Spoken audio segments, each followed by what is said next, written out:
Sampaoli toma mais uma atitude inesperada, rapaz. Vamos bater um papo aí sobre isso. Teve reunião no CT Ninho do Urubu. O Flamengo vai fazer uma grande reformulação no elenco. A maior barca da sua história. Será, rapaz? Vamos falar sobre tudo isso aqui. Você que tá aí, meu parceiro, dá aquela moral de sempre. Se inscreve no canal, aciona o sino, deixa o seu like e vem comigo, rubro-negro. Vamos às notícias do Flamengo, tentando pegar um pouco de animação, né, gente? Sacudir a poeira, levantar a cabeça. Tem jogo contra o São Paulo, tem jogo contra o Grêmio no meio de semana. Já tô com medo desse jogo contra o Grêmio, realmente muito bem machucado, né? Enfim, a gente, todos nós, né? Mas vamos focar e vamos para as notícias do Flamengo. Acompanha até o final, galera. O negócio é o seguinte, teve treino normal ontem no CT Ninho do Urubu após a eliminação e hoje também treino normal, tá? Não tem nenhum tipo de problema, nenhum tipo de problema tem, né? Mas nenhum tipo de folga entre os jogadores do Flamengo, tá? Hoje não tem trabalho regenerativo, é trabalho normal, campo, Sampaoli e tem ali todo aquele aparato de segurança, deve continuar em volta do CT Ninho do Urubu para coibir possíveis protestos lá no CT, beleza? Só que aí tem um agravante dessa relação do Sampaoli com os jogadores do Flamengo, que traz aqui o companheiro Vene Casagrande, foi que nos bastidores, muitos jogadores do Flamengo ficaram revoltados com a atitude do Sampaoli em não colocar o Pedro. Internamente isso foi muito mal encarado. Não só pelos atletas, como pela direção do Flamengo. Só que aí ninguém fala com o cara, né? O cara vai jantar sozinho, né? O Landim vai jantar no lugar, vai jantar... E aí ninguém fala, tá? Ninguém se falou, tá? Na representação do CT Ninho do Urubu, que viu-se ali, segundo apurações dos companheiros, foi um clima de silêncio, nenhum debate, nada, enfim. Complicado realmente essa situação do Flamengo. E aí, só pra ficar registrado aqui, essa Libertadores do Flamengo foi uma das piores, sobretudo no desempenho fora de casa. O Flamengo não venceu nenhum jogo fora de casa. Pois é, perdeu pro Alcas 2-1, empatou com o Racing 1-1, empatou com o Nublense 1-1 e perdeu de 3-1 para a equipe do Olímpia, para você ver quão fracassada foi essa campanha do Flamengo na Copa Libertadores 2023, né? A fase de grupo já foi horrorosa, né? Eu até estava debatendo com o Gabriel, de repente, se você toma no primeiro jogo por 3-1 do Olímpia lá, você gera uma mobilização, você bota um jogo, meu irmão, Maracanã, para 70 mil pessoas cantando, gritando, berrando, você vira o jogo. Mas quando você joga o segundo lá, aí, meu amigo, fica realmente complicado se você não faz um resultado elástico aqui. Mas vamos lá, vamos prosseguir. Retrospecto não, desempenho, aproveitamento do Sampaoli em relação aos outros técnicos que passaram pelo Flamengo. O Jorge Jesus teve um aproveitamento de 81,6%, o Renato Gaúcho teve um aproveitamento de 72%, o Abel Braga 67%, o Dorival 66%, Paulo Souza 66% e o Sampaoli com 64%, tá? É simplesmente o quarto pior aproveitamento de técnico da gestão do presidente do Flamengo, Rodolfo Landim. O quarto pior aproveitamento de técnico, um aproveitamento terrível. Só é melhor que o do Domenech, Rogério Ceni e Vitor Pereira. Mas é melhor do que o Ceni também, mas o Ceni teve mais tempo de trabalho no Flamengo e ganhou o Libertadores, ganhou um brasileiro. Não tô defendendo volta de Ceni, não. Só tô deixando essa situação entre parênteses. Então, de repente, ele é até pior do que o Ceni, tá? Galera, é o seguinte, o Gabigol pode sofrer graves sanções, punição da Conmebol pela fala dele no pós-jogo, dizendo que a partida foi roubada, fazendo insinuações que a Conmebol é ali do lado, que é no Paraguai, coisa e tal. Pois é, já tá se iniciando um movimento de investigação dessa fala do Gabriel, né? E ele pode ir a julgamento e ser punido para a próxima Libertadores. Ah, mas já tá ele mesmo. Para a próxima ele pode pegar um ganchinho aí por essa fala, né? A gente teve o caso aqui no futebol brasileiro do João Martins, auxiliar do Abel, falar que tá condicionado. Não sei nem se ele foi punido por isso. Ia ter um julgamento, mas Conmebol é outra história, vamos ver como é que eles vão lidar com essa situação, tá? E aí, gente, a Conmebol divulgou o áudio do VAR, tá? Daquele gol que é dado impedimento, né? No último lance do jogo, não é? Um dos últimos lances do jogo, a Conmebol divulgou o áudio desse VAR, e aí o cara fala que foi o Ayrton Lucas que tocou, mas, gente, não vou entrar nem nesse mérito. O Flamengo foi roubado, porque quem tocou foi o jogador do Olímpia. Gente, sinceramente, o Flamengo não mereceu se classificar, o Olímpia se mereceu, não vou entrar nem nessa história, isso é papo de chorão, é papo de Botafogo, eu não sou botafoguense, então nem vou entrar nessa história, tá? E aí, agora, bastidores relatados pelos companheiros do site Globoesporte.com. Ontem, na sexta-feira, o Landim e o Marcos Braz foram ao CT Ninho do Urubu. Vai lembrar que a ida do Landim no Ninho do Urubu vira notícia porque ele não é um presidente que fica o tempo inteiro indo no futebol. Até porque, apesar do futebol ser o grande carro-chefe do Flamengo, o Flamengo tem outras modalidades. O Flamengo tem um clube social, ele tem outras coisas para se preocupar além do futebol. Então, realmente, ele tem que ficar indo lá toda hora. Ele delega de forma péssima, né, nos últimos tempos, o Marcos Braz para isso. Então, ele precisa ficar indo lá toda hora. Mas como o bicho pegou, ele foi lá no CT, tá? A conversa foi, tá aqui, ó. Em meio às conversas, Braz e Landim debateram soluções pelos 2 títulos que restam no ano, o Brasileirão e a Copa do Brasil. O objetivo do clube é se reencontrar, vai ter tido ali conversinha, mas cobrança dura, sabe? Chegar, vem cá, por que vocês foram, que vexame é esse?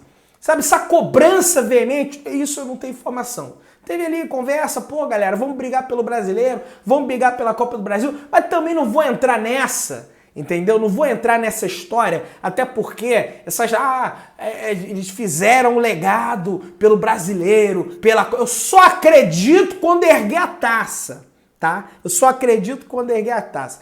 O objetivo do clube é se reencontrar no Brasileiro, liderado pelo Botafogo, além de manter o título da Copa do Brasil. Por isso, por hora, Sampaoli continua tendo o respaldo do Landim. Você viu, né? Por hora, a informação do GE. E a informação que eu tenho é essa também. Por hora, pode cair a qualquer momento. Se cair pro Grêmio na Copa do Brasil, é pé na bunda. Vocês podem ter certeza. Mas a multa não é 10, 16 milhões, tudo bem, é uma grana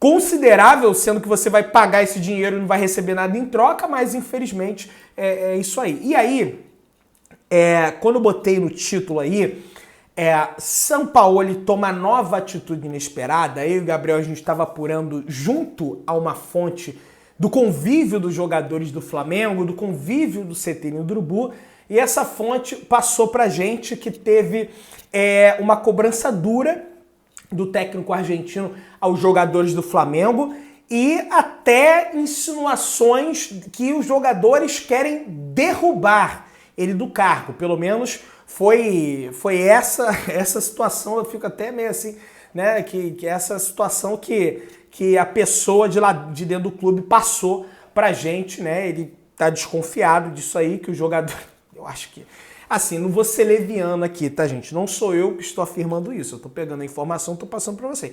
Não tô dizendo que jogador nenhum quer derrubar técnico, mas no mínimo existem suspeitas ali, né? Agora, a pessoa passou isso pra mim e passou pro Gabriel. E aí o Sampaoli teria dito que ia continuar no Flamengo, tocar o trabalho dele, né? Botou pra pegar ali no esporro. Enfim, vamos ver se vai ter resultado contra o São Paulo, contra o Grêmio, para a sequência da temporada aí. Eu falo medida inesperada porque essa conversa, essa cobrança do Sampaoli não tem sido normal.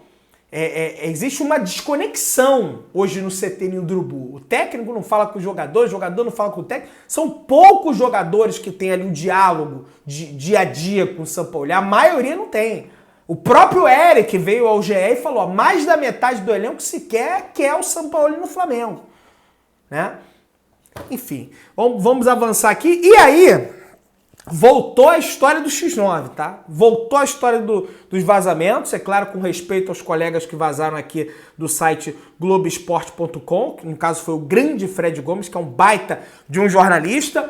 O compromisso do Flamengo pela Copa do Brasil nesse meio de semana não vai ter influência na escalação do Flamengo no Campeonato Brasileiro. O Sampaoli vai levar a campo o que ele tem de melhor, tá? E aí nem a gente sabe, tá? Mas o que ele tem de melhor? Né? É o Gerson, é sem o Gerson, porque na minha visão o Gerson tem que sentar no banco. E aí tá aqui. Ainda sem indícios do que o Sampaoli vai montar nesse treino de hoje, de sábado, uma provável equipe para encarar o São Paulo é o seguinte, até porque ele vai levar força máxima contra o São Paulo. Por exemplo, contra o Cuiabá ele poupou alguns jogadores porque iria jogar Libertadores. Não adiantou de nada, agora só tem 2 competições, tem que botar a rapaziada para jogar tudo que é jogo. Vamos lá. Matheus Cunha, Wesley, Fabrício Bruno, Léo Pereira, Ayrton Lucas, Alan, Gerson, Ribeiro, De Arrascaeta, Bruno Henrique e Gabigol. Discordo frontalmente dessa escalação.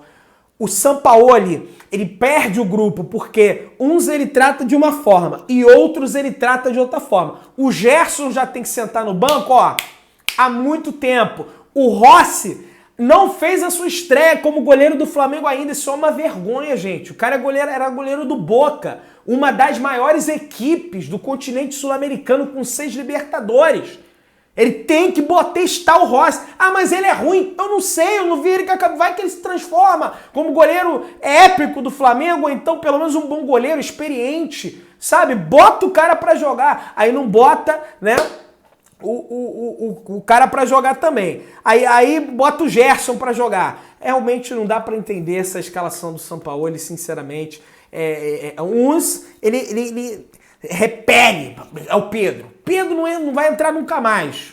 É força de pressão, tá? Agora o Gerson joga mal, não corre, continua jogando com o Sampaoli. É realmente muito engraçada essa situação. Mas vamos lá. E ó, quem vai apitar esse jogo entre Flamengo e São Paulo vai ser um péssimo árbitro. Um dos piores árbitros.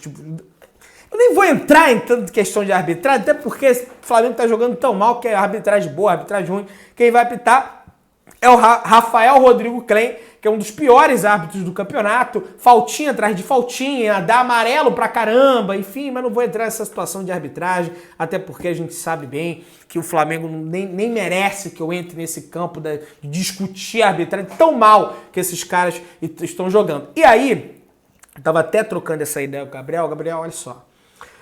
Ou vai trocar o técnico sem formação também, ou a diretoria do Flamengo vai fazer uma enorme limpa no elenco do Flamengo. Vai fazer uma reformulação geral e vai sair aí 6, 7, 8 jogadores, que a maioria do elenco não curte São Paulo.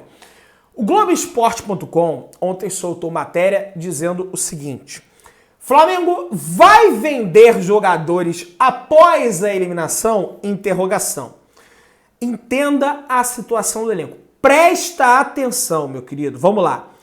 Com mercados aquecidos, especialmente da Arábia Saudita, e janelas abertas no exterior, rubro-negro vê com naturalidade o assédio a alguns dos seus destaques. Entretanto, mesmo fora da Libertadores, a ideia de momento da diretoria é manter o elenco intacto. Mas uma proposta interessante para as 3 partes envolvidas pode mudar o panorama. E aí tem aqui, ó, com dinheiro sobrando, os clubes sauditas estão tirando a rodo dos jogadores aí pela Europa e recentemente fizeram uma proposta enorme para tirar jogadores do Flamengo. Nas últimas semanas, times sauditas procuraram alguns jogadores do Flamengo. No entanto, com o clube em boa saúde financeira, o Flamengo só pretende se desfazer de jogadores em caso de excelentes propostas. Como o Flamengo remunera bem seus jogadores e ainda está vivo em 2 competições, sobretudo da Copa do Brasil, a diretoria não quer vender ninguém. Claro que existem casos de jogadores insatisfeitos ou de atletas que visam independência financeira, como é o caso do Léo Pereira. Aí tá aqui. A maior proposta recebida pelo Flamengo vinda da Arábia Saudita foi pelo Pedro, no início de julho, né, de 30 milhões de euros da equipe do Al Hilal. À época, a proposta não agradou o atacante. Hoje, insatisfeito com a pouca utilização e relacionamento com a comissão técnica, Pedro quer sair. Olha aí. A prioridade é a Europa, mas o mercado saudita não está descartado, especialmente depois do atacante não ser utilizado num jogo muito importante da Libertadores. E aí é um erro. Cara, o cara foi rei da América. O cara foi rei da América e não foi utilizado. Vamos para a situação de outros atletas aqui. Vamos lá. Léo Pereira, vamos lá. Léo Pereira também foi alvo de uma proposta vultosa. O Al Nassr se mostrou disposto a pagar 15 milhões de euros pelo Léo Pereira. A diretoria avisou a intermediários que não tem a intenção de vender o atleta. Eu acho um erro. Antes da Libertadores, eu achava que não tinha que vender. Como caiu na Libertadores, se eu sou a diretoria do Flamengo, 15 milhões de euros, eu vendo o Léo Pereira. Pedrão, Flamengo não é bom. Pra iniciar uma reformulação do elenco. Ah, então tu vai manter o Sampaoli? Não vou manter o Sampaoli. A minha ideia é tchau Sampaoli e ter que mandar um monte de cara embora. E renovar o elenco, oxigenar o elenco. 15 milhões de euros. Ah, mas é a Copa do Brasil. Bota o Cleiton, bota meu irmão. Tem que começar de agora, senão ano que vem vai ser a mesma coisa, gente. Vamos cortar esse cordão umbilical de gratidão. Acabou, meu amigo. Davi Luiz, acabou, velho. Vende, eu venderia, tá? Vamos para caso de outro jogador. Arrascaeta também recebeu muitas sondagens sauditas, mas é considerado... E outra, 15 milhões de euros pro zagueiro é muita grana. É grana pra caramba, tá? Arrascaeta também recebeu muitas sondagens sauditas, mas é considerado um jogador inegociável. Não, de Arrascaeta, esquece. Eu não negocio de Arrascaeta. Mas não tem que quebrar o cordão umbilical, Pedrão, mas eu não sou burro também. Ayrton Lucas também recebeu uma consulta de 20 milhões de euros, mas o Flamengo também nem abriu conversas. Erro. Erro. Eu também negociaria Ayrton. 20 milhões de euros, comprou por 6? 20? Vai também. Pedrão, você tá vendendo todo mundo. Meu amigo, reformulação. Everton Ribeiro não renova. O único que renovaria é o Bruno Henrique. O único. E contrata no ano que vem, reformula, oxigena esse com um técnico novo, sei lá, o Gajardo. Vamos parar com isso, cara. Isso aqui é Flamengo, vai querer que o Flamengo passe por isso de novo, se vexame aí, os caras não correm dentro do campo. Mantém alguns ali, os mais importantes, que, porra, Gabigol, Arrascaeta, isso aí não tem jeito. Bruno Henrique. E o resto negocia. E o Sampaoli mete o pé também, você tá ficando... E aí, o Mauro César vem, através do seu Twitter, e escreve o seguinte, olha, eu concordo com o Mauro, tá? Olha só, o Mauro César é muito inteligente, dá opinião, algumas coisas eu discordo dele, mas isso aqui eu concordo com ele. Se os dirigentes quisessem dar uma mensagem ao empoderado elenco, um basta nessa coleção de fiascos, venderiam qualquer atleta desde que a proposta seja realmente boa. E essa proposta do Léo Pereira e do Ayrton Lucas é boa. Sim, seria um bom caminho inicial. Mandaria assim recado a todos. Não adianta trocar novamente apenas o técnico. E quem sair pode até jogar bem em outros clubes, o que não garante que consigam fazer o mesmo no Flamengo depois de tudo que vem acontecendo. E todo ano há uma fase desses fiascos bizarros, com diferentes treinadores. Pois é isso que eu falo com vocês. Tem que mandar o Sampaoli embora? Tem que mandar o Sampaoli embora, entendeu? Mas tem que fazer uma reformulação no elenco. Não dá para manter essa estrutura que está nesse ciclo vicioso, cara. Desgastou, acabou, velho. 20 milhões de euros, mais que 35 milhões de euros no Léo Pereira e Ayrton Lucas. Dá para contratar um baita lateral esquerdo e um baita de um zagueiro. Claro, se o Marco Braz não fizer besteira. Né? Tem isso também, né? Não pode fazer besteira. Olha o Botafogo aí, gastou pouco, tem um baita de um time, o Flamengo gasta muito, pô, tem a defesa pior que a do Botafogo. Não dá pra aceitar isso. Se inscreve no canal, aciona o sino da notificação, deixa o seu like, tamo junto, saudações rubro-negras.